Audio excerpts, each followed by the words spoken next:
Bonjour tout le monde, bienvenue sur une vidéo de sorcellerie.net. Mon nom est Zelda et aujourd'hui on va parler d'un sujet hyper intéressant qui est les pratiques et la culture amérindienne. En gros, une forme de magie amérindienne, comment ça fonctionne. On va parler de cette magie-là, de cette pratique-là. C'est vraiment un peu mystérieux, leur costume, leur extravagance dans tout leur habillement, toute l'histoire de plumes, pourquoi ils ont des coiffes assez exceptionnelles. En fait, c'est surtout les chefs qui ont ces coiffes-là. Les pratiques des Premières Nations amérindiennes sont basées sur les différentes perceptions et expériences avec la réalité. Donc, je ne peux pas vraiment dire que tout se passe dans la tête, mais il y a le sixième sens et pour beaucoup de choses dans ces pratiques-là. C'est une pratique animiste. Animiste, ça veut dire qu'il y a une croyance envers laquelle tout être vivant, tout objet, et même les éléments naturels, comme les pierres, comme le vent, comme les éclairs, comme le soleil, ont tous un esprit. Ils sont tous comme personnifiés. Ces esprits-là agissent sur le monde physique, que ce soit de manière bénéfique ou non. C'est pour cette raison-là que les peuples amérindiens leur vouent un culte. Les symboles, les significations, les présages, les communications avec les animaux peuvent aussi avoir plusieurs significations selon les différentes cultures, croyances, façons de penser ou spiritualités. Ça veut dire que ce que je vais vous dire là, c'est comme la généralité des tribus amérindiennes et non pas c'est comme la totalité.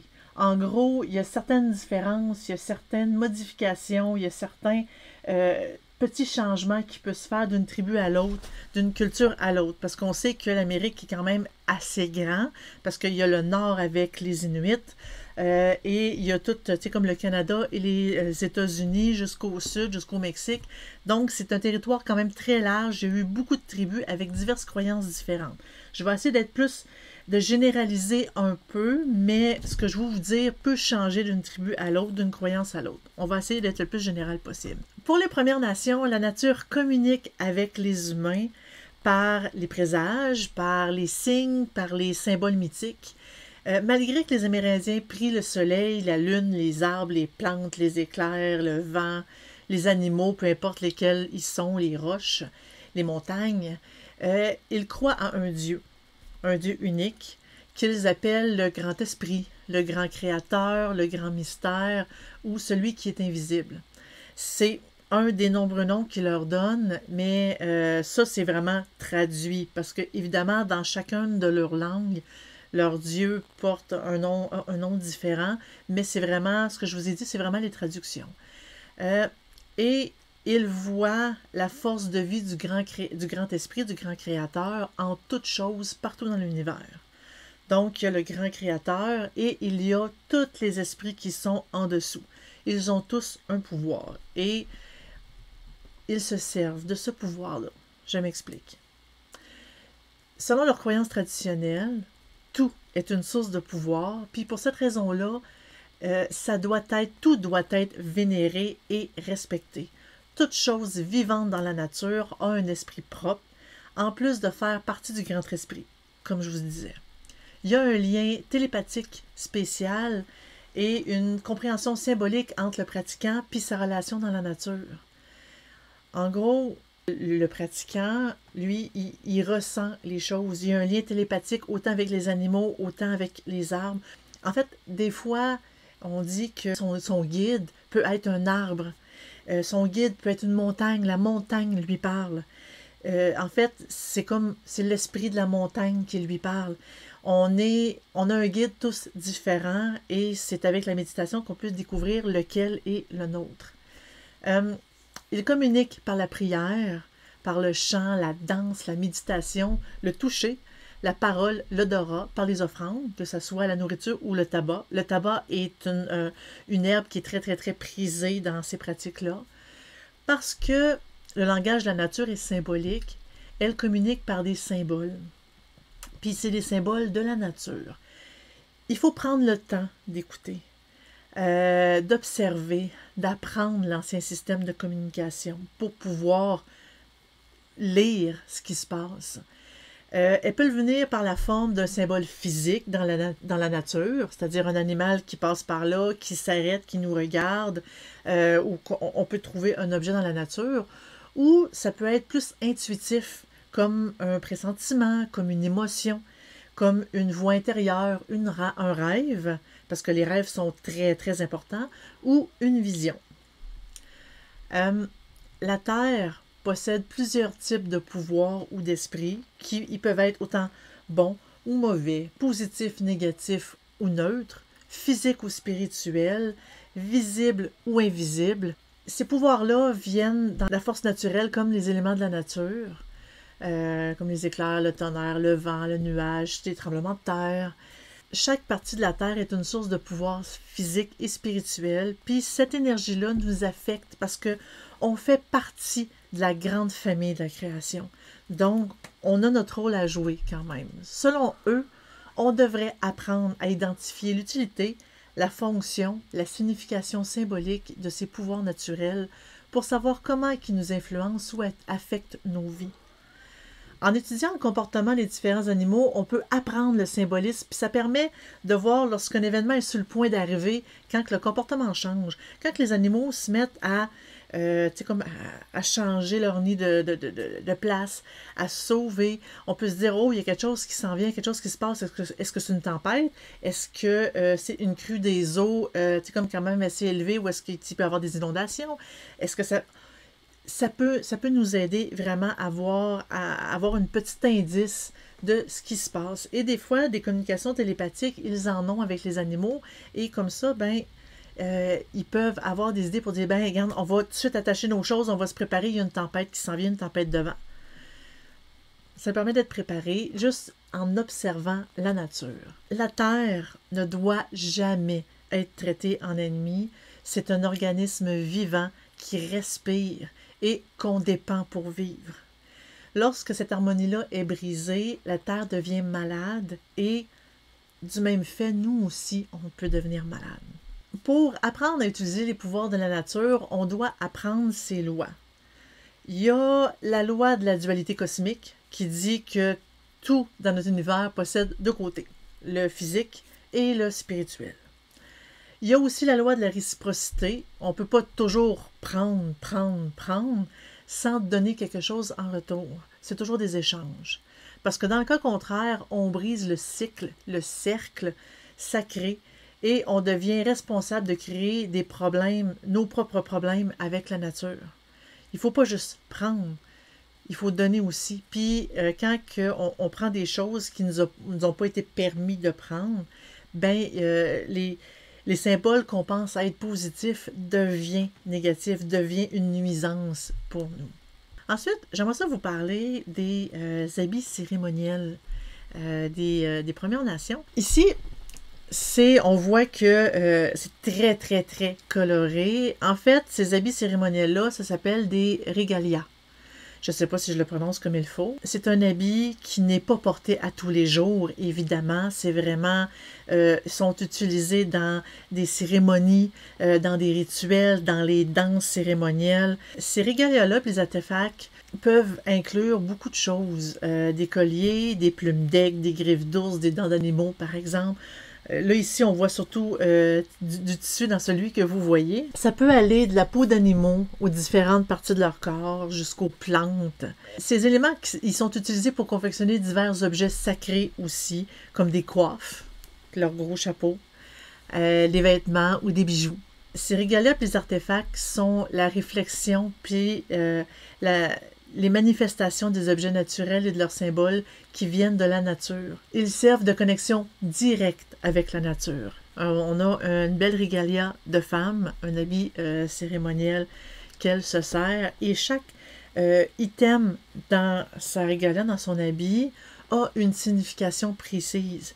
Beaucoup s'en servent pour personnifier un animal, personnifier comme un esprit de la nature. Et ils mettent des symboles, des signes de pouvoir qui est lié à un animal, à un esprit de la nature, aux éclairs, ou peu importe, vraiment pour s'approprier ce pouvoir-là pendant la cérémonie. L'entraînement chaman C'est un temps spécial où est-ce qu'ils doivent prendre du temps pour aller dans la nature, augmenter leur sensibilité et la compréhension des symboles de la nature. Il faut observer, interagir avec la nature, étudier les comportements des différents animaux, cueillir des ingrédients, parler avec les animaux, que ce soit verbalement ou mentalement, pêcher, chasser, couper du bois, interagir avec la nature, faire de quoi avec la nature, être toujours là, en fait. Il ne faut pas oublier de toujours remercier la nature pour ce qu'elle nous donne, puis d'en prendre soin. C'est pas prendre de quoi juste parce que c'est cute. Il faut en prendre soin, il faut protéger la nature. L'entraînement chaman consiste aussi à faire des randonnées, de la contemplation, des jeûnes, de l'observation de la nature. Il faut parler aux animaux aussi pour établir un lien de confiance avec eux, pas nécessairement pour qu'ils viennent nous manger dans la main, mais pour qu'ils puissent nous fournir des informations puis des avertissements au besoin. Il ne faut pas simplement utiliser 5 sens, c'est le 6e qui est le plus important pour tenter de communiquer avec les animaux. Tenir une plume d'aigle dans un coin isolé, tranquille pour méditer, on visualise l'aigle, on le voit, on lui parle et on bloque tous nos autres sens pour éviter d'avoir des distractions. Il faut se focusser seulement sur la visualisation en utilisant la plume comme lien de pouvoir vers l'oiseau. Cet exercice-là peut être fait avec différents artefacts ou animaux. Ça peut être une griffe d'ours, mais c'est vraiment pour essayer d'appeler l'animal, pour attirer son pouvoir à nous, pour qu'il vienne nous aider, pour que le symbolisme de cet animal-là, comme on puisse l'acquérir. Ça demande beaucoup de concentration, beaucoup de pratique, beaucoup de discipline et d'engagement. C'est pas quelque chose qu'on fait sur le coin d'une table pour dire hey, « regarde, au bout de 2 heures, je vais être bon ». Ça demande du temps. Pour prier ou faire un rituel d'évocation pour le grand créateur, on commence par s'enfumer d'encens de cèdre ou de sauge pour se purifier. On le voit beaucoup, les Amérindiens faire. Ils se purifient avec souvent un encens de sauge. Ils se purifient par tout leur corps pour se purifier, enlever les énergies négatives, l'odeur négative humaine, éloigner les forces négatives et les interférences. Parce que le monde est en effet rempli d'esprits mauvais, de fantômes, de pouvoirs et de forces négatives. On peut demander de l'aide ou des conseils aux esprits de cette façon-là aussi. On aura une réponse souvent par un signe. L'animal qu'on appelle va apparaître et va agir d'une certaine façon, et c'est un signe qu'on doit interpréter, ou par un rêve. Soit on rêve de la réponse, ou tout simplement on rêve justement de l'animal ou de l'esprit qu'on a évoqué. Quand ils demandent de l'aide à leur animal plus contact, à leur animal où est-ce qu'ils sont le plus connectés à, ils le font comme s'ils demandaient de l'aide à un ami, à un membre de la famille, parce qu'ils sont proches avec cet esprit-là. C'est comme leur esprit qui est justement en contact, qui se connecte le plus facilement, où est-ce qu'ils se ressemblent le plus. Ils offrent souvent du tabac et ou de la nourriture comme paiement ou cadeau en échange des services demandés, en espérant qu'ils seront accordés. Parce que des fois, on peut demander quelque chose et l'esprit peut juger pour dire « t'es pas prêt pour avoir la réponse » ou tu dois apprendre de la façon dure. Parce que tu sais, des fois, quand c'est trop facile, on n'apprend pas. Des fois, on doit l'apprendre à la dure. Des fois, l'esprit refuse de nous répondre. Ces demandes d'aide-là peuvent être faites à la nature, justement une montagne, un arbre, une roche, peu importe, ou au créateur lui-même, puis pas nécessairement juste à un animal. Ça dépend vraiment vers qui on veut se tourner.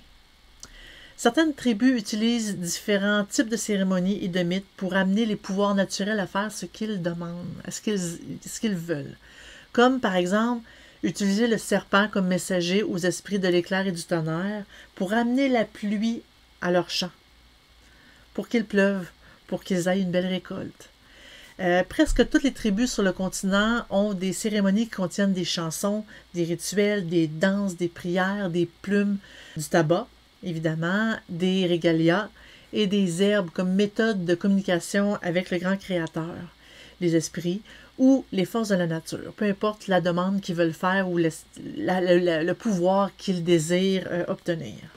C'est pour cette raison-là qu'ils utilisent beaucoup de plumes, parce qu'ils sont quand même assez attachés avec les oiseaux, autant dans leurs cheveux que dans leur habit de cérémonie. On voit ici un chef qui a une tonne de plumes, et chaque plume est un signe de pouvoir, de lien envers l'oiseau, que ce soit un aigle, que ce soit un héron ou peu importe. C'est le pouvoir de l'animal qu'ils veulent s'approprier. Donc, ils se coiffent et tous les petits dessins ont une signification aussi, un symbole qu'ils veulent s'approprier. Chaque oiseau a une symbolique quand même très spéciale, puis représente spirituellement une source de pouvoir précise. Il sert de messager, de gardien, de protecteur ou de guérisseur. Chaque animal a des pouvoirs, des utilités, des fonctions et des symbolismes différents. Je vais vous en donner quelques exemples. Puis ça, encore là, ça peut changer d'une tribu à l'autre, d'une région à l'autre. On va commencer par le signe blanc, qui représente le nord, le premier pouvoir de la création, qui est le vent. Le blanc représente la pureté, la force, la sagesse et l'âge avancé. Donc, si on prend une plume de signe blanc, ben c'est un peu la représentation, le pouvoir qu'on veut s'acquérir du signe. Par la suite, j'ai le pic flamboyant, qui est vu comme un oiseau de feu, probablement à cause de sa petite crête rouge par l'arrière. Sa couleur est rouge, puis il représente l'Est, qui est le second pouvoir de la création. C'est la couleur de la protection, de la renaissance, de l'illumination. Il y a le bruant jaune, qui représente le troisième pouvoir de la création, la terre, le sud. Sa couleur est jaune et représente des pouvoirs de guérison de la terre, incluant les fleurs, les herbes, les roches, puis tout ce qui est physique. Il amène la chaleur, l'harmonie, la joie et la sécurité. Le dernier animal que je vais vous présenter, évidemment, ça on entend souvent parler, le grand corbeau. Le corbeau est noir et représente l'ouest, le dernier pouvoir de la création, l'eau. Il représente la noirceur, l'inconnu, le monde spirituel. Il amène la purification, la protection, la guérison et la santé. Autant que c'est un animal qu'on voit souvent négativement quand il tourne autour, on voit qu'il y a beaucoup de pouvoir positif qui vient de lui. Certaines des descriptions et des symbolismes sont communs dans la majorité des tribus, mais peut y avoir des différences autant sur l'oiseau que sur le point cardinal que sur l'élément. Les symbolismes et les interconnexions dans la nature sont complexes puis demandent beaucoup d'études, parce qu'il y en a beaucoup. Le cercle, par exemple, est un des symboles maîtres qui peuvent être utilisés pour maintenir l'interconnexion entre les autres symboles. Je vais vous montrer juste un exemple ici. Les symboles servent de connecteurs à certains pouvoirs qui ont besoin d'être activés pour être utilisés. La prière est la clé pour activer ces pouvoirs-là. La prière, elle peut être simplement verbale, parler, chanter, réciter comme un mythe ancien, ou tout simplement, comme dicter dans l'esprit, muet, une prière muette. Pour aider à augmenter votre compréhension des symboles, prenez quelques minutes à réfléchir sur le pouvoir symbolique et la signification des noms. Historiquement, beaucoup d'Amérindiens ont choisi des noms provenant de la nature pour que leur nom ait une signification et du pouvoir. Ils choisissent leur nom pour s'acquérir le pouvoir de ce nom-là. Que le nom soit en anglais, en français ou dans la langue d'origine, je vais vous donner quelques exemples, genre Black Snakes, c'est qui est le serpent noir, Crazy Horse, Sitting Bull, qui est je crois que c'est un grand chef canadien, je veux dire amérindien, là, mais du côté du Canada, Lone Wolf. C'est tous des noms que ils prennent un animal, puis ils se fabriquent un nom. Parce que les noms ont des significations spéciales. Ils relient la personne et sa famille à la nature et sont un constant rappel du lien de la personne à la terre. Ce nom est donné soit lors d'une quête spirituelle, d'une cérémonie d'initiation ou par héritage, genre le fils qui reçoit le nom de son père. Les Amérindiens ont beaucoup d'anciens mythes et histoires qui sont considérés comme des enseignements sacrés et ils sont traités avec sérieux et révérence. Les histoires ont plusieurs utilités. Certains existent pour une tâche, une situation, un événement, une activité ou un apprentissage précis. Une histoire peut avoir différentes significations pour différentes personnes. L'important est de réfléchir au message ou à la morale de l'histoire, à ses symboles et à ce qu'on peut en décoder. Si on veut faire un lien, j'ai lu quelques histoires, leurs mythes. Je dois vous avouer que c'est assez étrange. C'est assez difficile de percevoir un peu comme la morale. Des fois, ils expliquent certains comportements animaux, comme entre deux animaux, pour dire, bon, mais, comme tel animal et tel autre se battent toujours quand ils se côtoient. Donc, voici l'histoire de pourquoi ils se battent. C'est une chicane qui date il y a assez longtemps. Et c'est une histoire. Des fois, ça parle vraiment de symbolisme, de comment que l'animal est perçu. Et ça explique pourquoi que cet animal-là, son comportement est de telle chose. On peut comparer ça un peu à nos films de Disney. Parce que des fois, quand on écoute le film de Disney, on se rend compte qu'il y a quand même une morale en arrière de ça. Peu importe les histoires, il y a toujours une morale qu'on peut écouter, étudier, donc il faut vraiment porter attention à ça. Ils ont leurs propres mythes, évidemment, comme nous, on a les nôtres avec la mythologie grecque, romaine, celtique et tout. Et il y a toujours une histoire à aller chercher en arrière de ça. Ce que vous voyez ici, là, c'est une roue de médecine. En fait, une roue de médecine, c'est un cercle qui représente les quatre éléments, qui représente la guérison, le cycle de la vie. On peut modifier la roue de médecine pour en faire un bouclier de médecine. Un bouclier de médecine, ce n'est pas un bouclier de guerre, c'est vraiment un bouclier, c'est plus une représentation des pouvoirs qu'on veut s'acquérir. Ça inclut tous les symboles puissants, personnalisés, qui servent comme une espèce d'auto-hypnose lors de la méditation ou de protection contre les mauvais rêves ou les forces négatives lorsque placés au-dessus du lit. Et là, vous dites contre les mauvais rêves, mais ça ressemble beaucoup à un capteur de rêve. Un capteur de rêve, je vais vous montrer ici, c'est un bouclier de médecine aussi. Il y a beaucoup de capteurs de rêve qui sont vraiment fabriqués main et qui ont vraiment une signification, qui ont vraiment une protection spéciale. Donc oui, le capteur de rêve placé au-dessus du lit, ça capture les mauvais rêves et la lumière du soleil et la lumière détruit ces énergies négatives-là. C'est le but d'un capteur de rêve. L'utilité d'avoir un objet, d'avoir un bouclier de médecine, c'est d'avoir un objet ayant un symbole et un pouvoir naturel pour refléter les symboles et les pouvoirs de la nature que vous avez choisis. Ils peuvent être utilisés pour la protection. Donc, on choisit les éléments de la nature, les symboles, pour nous apporter la protection, pour nous apporter du pouvoir. Donc, pour qu'on essaie de s'approprier un peu ces puissances-là. Pour fabriquer la roue de médecine, on peut aller prendre un jeune arbre, idéalement l'automne, pour que la sève à l'intérieur soit déjà sèche. Pour le contour et du cuir, ou ça peut être une toile ou du carton pour l'intérieur. L'idée du matériel, c'est de faire un bouclier qui vous reconnecte avec les pouvoirs de la nature, que vous voulez avec les symboles anciens, primaires, naturels de votre subconscient. L'important, c'est que ça vienne d'ici, parce que le symbole doit parler pour vous. Pas parler pour le voisin, mais vraiment pour vous. Après avoir fabriqué la structure du bouclier, on doit s'asseoir dans la nature, méditer. On ferme les yeux, on pense aux 4 pouvoirs, aux 4 symboles spécifiques qui nous attirent le plus de la nature, ou les 4 pouvoirs spécifiques qu'on a un attachement le plus proche, que ce soit physiquement ou dans nos rêves. Ça peut être des oiseaux, des animaux, des serpents, des insectes, peu importe. Faut être créatif. Assez de faire de quoi de beau, parce que si on regarde celui qui est ici, il est quand même très étoffé, il est quand même très créatif. Le bouclier de médecine doit être divisé en 4 sections pour représenter les 4 éléments, les 4 couleurs, les 4 pouvoirs de la création. Placer un pouvoir naturel différent dans chaque direction. Il peut être à l'intérieur du cercle ou à l'extérieur. Des plumes ou d'autres objets ou de symboles de pouvoir peuvent être aussi accrochés. En fait, on voit ici qu'il y a des flèches et dans certaines places, il y a des plumes qui sont accrochées, comme on voit ici, hein, j'ai comme des petites plumes, ou des fois, ça peut être littéralement une grande plume qui peut être accrochée.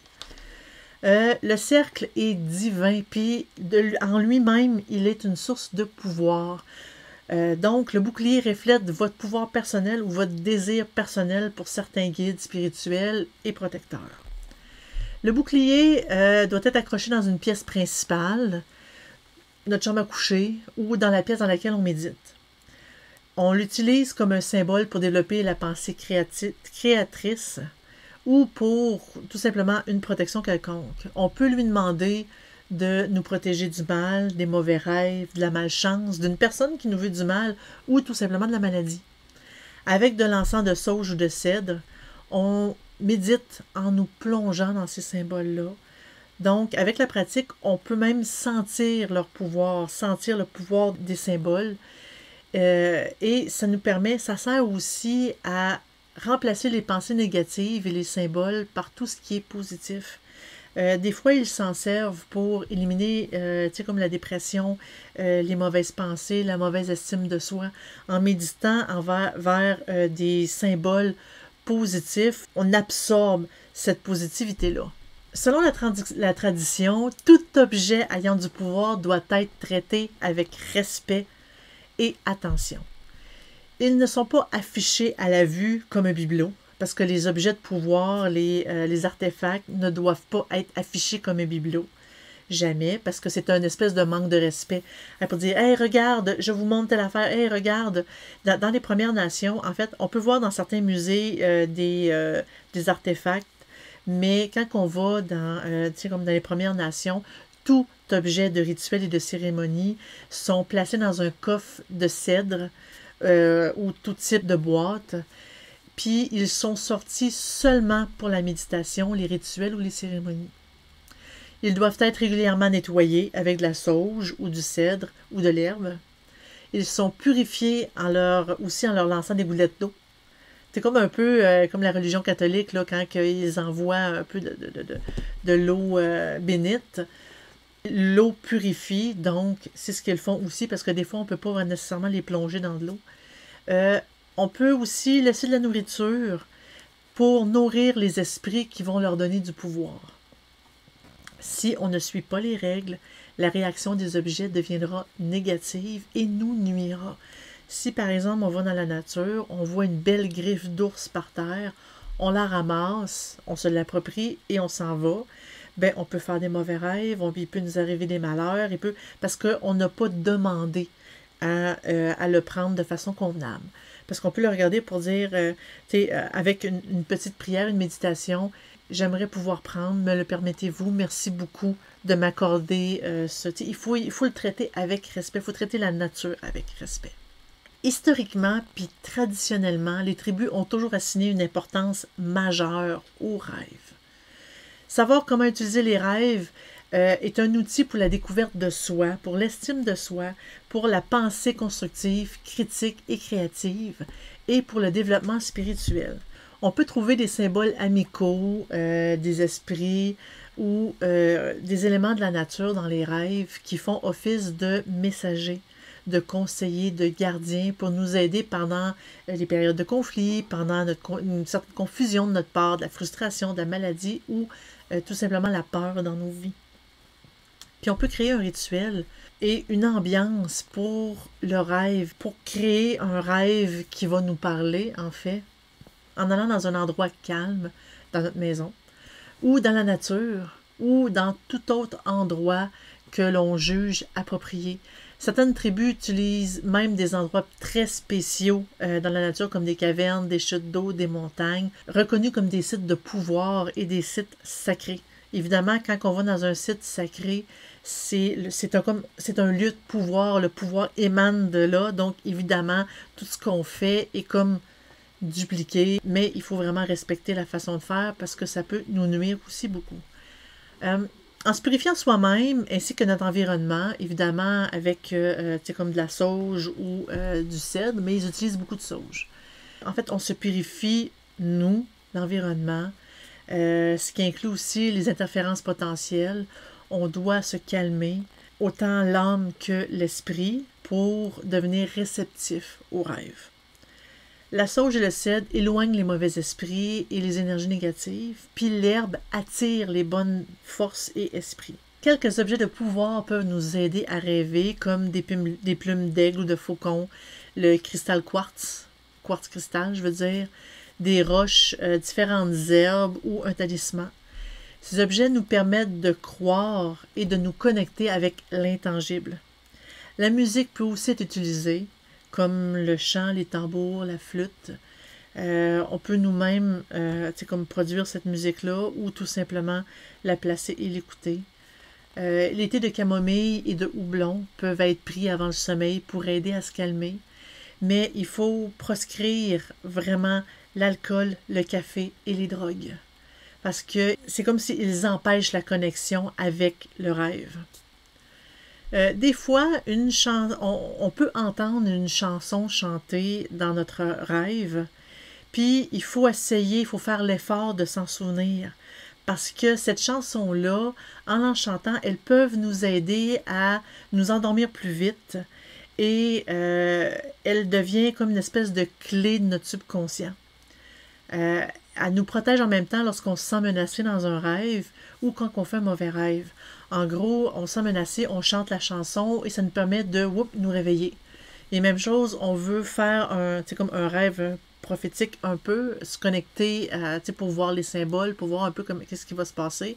Ben, en chantant la chanson, ça va nous aider à vraiment, c'est une façon rapide de rentrer dans notre subconscient. Donc, si vous avez, en fait, il faut développer la bonne mémoire pour se souvenir des paroles et de la mélodie. C'est une méthode qu'ils parlent dans leur pratique. Si dans votre rêve, on vous offre un objet, essayez de vous en souvenir de cet objet-là, parce que souvent, cet objet-là se manifeste de lui-même dans la vraie vie. Puis, ça vous permet d'acquérir des objets de pouvoir. C'est comme si on vous dit, allez chercher, prenez cet objet-là, on vous le donne comme objet de pouvoir pour telle raison. Donc, vous allez dans la nature, quand vous trouvez l'objet, vous le prenez, vous remerciez la nature et vous pouvez vous en servir ensuite pour le but désiré. Et on en a déjà parlé aussi quand on parle de rêves, d'interprétation des rêves.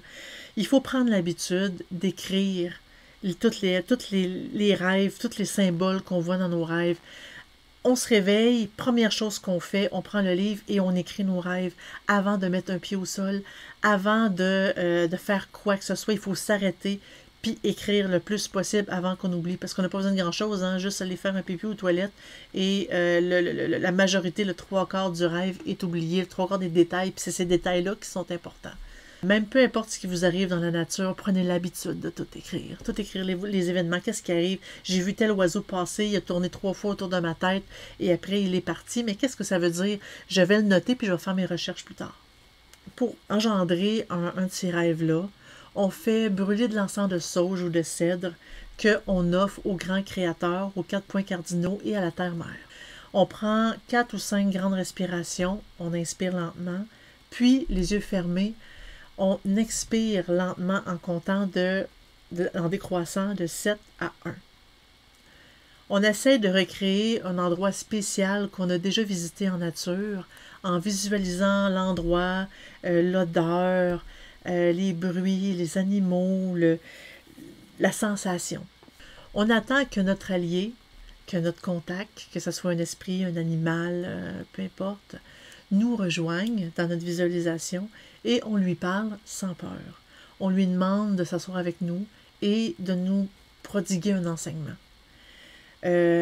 Cette dernière partie-là, ça peut demander vraiment beaucoup de pratique, beaucoup d'entraînement, puis ça peut être quand même assez difficile, mais tenez bon, avec la pratique, on finit par y arriver. Donc, quand c'est fait, on lui demande à ce guide-là de venir nous voir en rêve pour nous montrer la solution à un problème ou nous donner des significations à des signes ou présages qu'on a vus dans la nature. Après 15 à 20 minutes de ce rituel-là, on va se coucher, on va dormir. Le rêve pourrait inclure des animaux, des signes qu'on a mis dans notre bouclier de médecine, par exemple, pour qu'on sente cette connexion-là, pour qu'on puisse dire « Oh, regarde, j'ai la réponse, c'est le rêve qui va me fournir la réponse que j'ai demandée. » Mais on ne doit jamais s'attendre à avoir une réponse immédiate lorsqu'on leur pose une question. On ne doit jamais s'attendre à ce que la réponse soit précise, que la réponse soit comme claire comme de l'eau de roche. En fait, on n'apprend aucune leçon de vie quand on nous dit toujours quoi faire puis comment le faire. On n'apprend jamais quand on nous dit « fais ça, fais ça, fais ça ». On ne l'apprend pas. On l'apprend à la dure, en fait. Des fois, quand l'esprit considère que tu dois l'apprendre et t'en souvenir comme une leçon de vie, ben des fois, il peut être assez vague et par la suite, on se dit « Ah, c'est ça qu'il voulait dire. J'aurais aimé ça que ce soit plus clair, mais regarde, maintenant, je l'ai appris, c'est fait et cette erreur-là, je ne le referai plus. » Je parlais plutôt que quand on prend quelque chose que la nature, qu'on n'a pas demandé à la nature ou qu'on a traité un objet, on a manqué de respect envers un objet, que cet objet-là, à place d'être positif, devient négatif. En fait, il y a ce qui existe, une espèce de cérémonie de guérison de la terre qui peut nous permettre, en fait, selon les anciennes coutumes, il est contre la loi naturelle de tuer, de tourmenter, de maltraiter notre relation avec la nature. Pas nécessairement les animaux, là. Vraiment la nature au sens large, sans avoir une bonne raison. En gros, on peut tuer pour se nourrir, mais on ne peut pas tuer pour l'amusement. Même, encore là, tuer avec la maltraitance, encore là, c'est interdit aussi. Il y a une façon de tuer pour se nourrir. On doit aussi rien prendre sans respect et remerciement. Il y a une façon aussi de laver la dette karmique des mauvais usages. On peut les redonner à la nature en s'excusant de la faute dans une cérémonie de guérison de la terre. Cette cérémonie-là était quand même assez longue à traduire, parce qu'évidemment, si mon livre est en anglais, je l'ai traduit. J'ai pensé vous faire une espèce de traduction libre pour vous expliquer un peu comment faire. En fait, les objets, quand vous les retournez à la terre, soit dit en passant, on ne doit pas les brûler.